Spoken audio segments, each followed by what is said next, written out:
आज का हमारा टॉपिक है मेसोपोटामिया की सभ्यता। सबसे पहले मेसोपोटामिया का अर्थ समझेंगे। यह दो शब्दों से मिलकर बना हुआ है, मेसो और पोटामिया।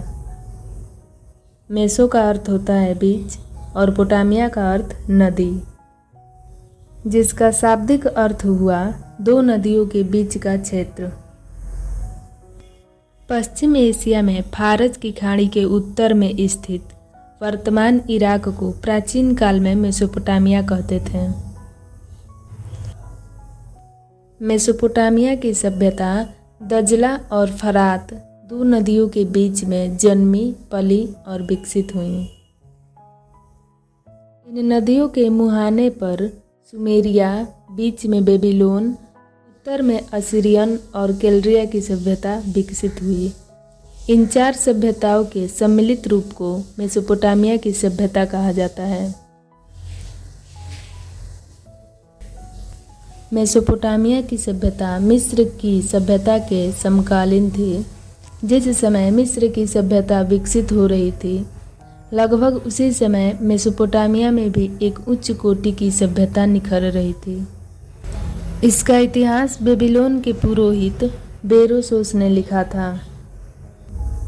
विश्व की सबसे प्राचीन सभ्यता मेसोपोटामिया की सभ्यता थी और यह ग्रामीण सभ्यता थी। वहीं नगरीय सभ्यता की बात करें तो विश्व की सबसे प्राचीन सभ्यता हड़प्पा सभ्यता थी।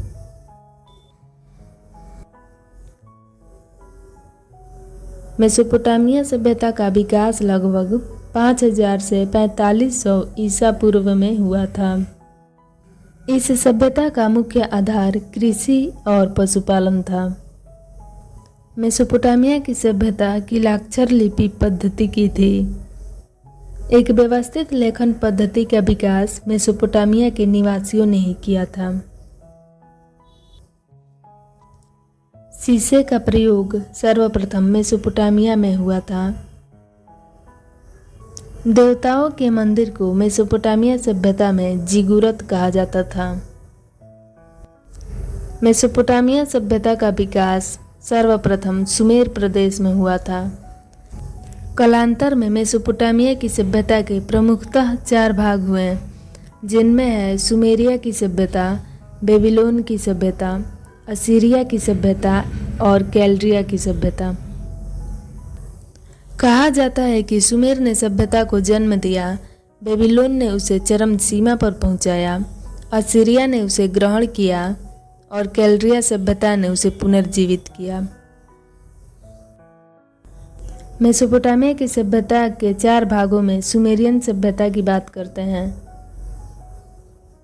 मेसोपोटामिया की सभ्यता में सुमेरिया की सभ्यता सबसे पुरानी एवं सबसे विकसित थी। सुमेरी सभ्यता का निर्माण द्रविड़ों ने किया था। इस सभ्यता की खोज 1850 ईस्वी में अंग्रेजी पुरातत्वविद रॉलिंसन ने किया था।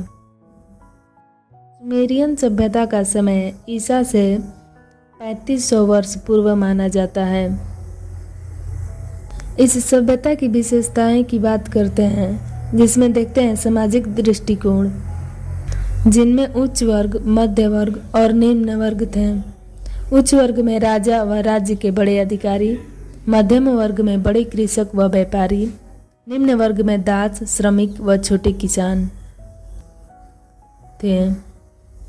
सुमेरिया की सभ्यता में दास प्रथा का प्रचलन था। समाज में स्त्रियों की दशा अच्छी थी और उनका सम्मान होता था। वे स्वतंत्र व्यापार कर सकती थीं। सुमेरियनों का खान पान व रहन सहन उच्च कोटि का था। वे ऊनी तथा सूती वस्त्र का प्रयोग करते थे। स्वच्छता और पवित्रता उनके जीवन का प्रमुख अंग था। कंगन, गले का हार, अंगूठी और कर्णफूल उनके प्रमुख आभूषण थे। गेहूं, जौ और खजूर उनके खाद्य पदार्थ थे।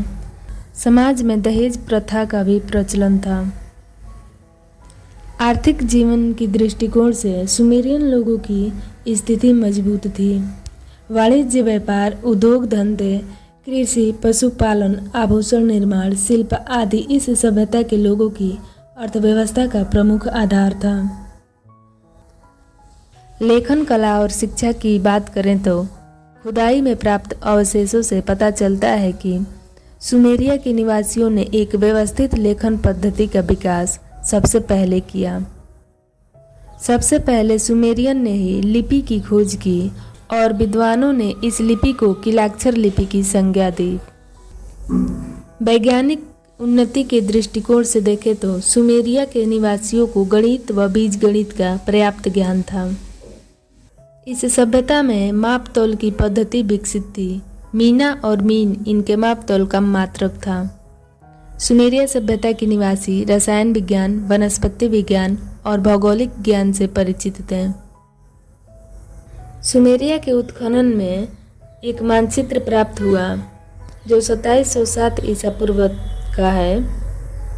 इस मानचित्र में पृथ्वी का आकार गोल दिखाया गया है और 7 महासागरों का उल्लेख किया गया है। सुमेरिया के नागरिकों को नक्षत्रों का भी ज्ञान था। वे मंगल, सूर्य, शनि और सूर्य ग्रहण तथा चंद्र ग्रहण से भी परिचित थे। सुमेरियन विद्वानों ने ग्रहों की स्थिति का अध्ययन कर पंचांग की रचना दी। वृत्त के केंद्र में 360 अंश का कोण की कल्पना सर्वप्रथम सुमेरियन ने ही किया। इस सभ्यता की पतन की बात करें तो सेमेटिक या अक्कादियन जाति के आक्रमण के फलस्वरूप हुआ। यह एक खनाबदोश जाति थी। इसका पहला राजा सारगोन प्रथम था, जो 2500 ईसा पूर्व के आसपास मेसोपोटामिया पर अपना अधिकार जमा लिया। अब अगले वीडियो में मेसोपोटामिया की सभ्यता में बेबीलोन की सभ्यता और हम्मुराबी की विधि संहिता की बात करेंगे।